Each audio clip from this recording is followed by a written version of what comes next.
Ilabas nyo na ang lahat ng inyong pwersa para suportahan ang gusto nyong mapabilang sa Teen Community Top 2 dahil at this point, mayroon na lamang kayong 1 minute left to vote! Sino ang karapat-dapat tanghaling Teen Community Top 2? Ang idol ate ng Pasig, Gab. Karapat-dapat ako mapabilang sa top 2. Di po ako pumapayag na makuha po yung pinaghirapan ko. Ang sassy sports gal ng Davao, Maxine. Karapat-dapat po akong mapabilang sa top 2 dahil pinakita ko ang tunay na definasyon ng katapangan. Ang determinadong pugisyano ng Nueva Ecija, Paulo.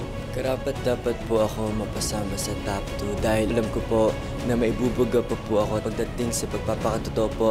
Ang traveling wonderland ng Laguna,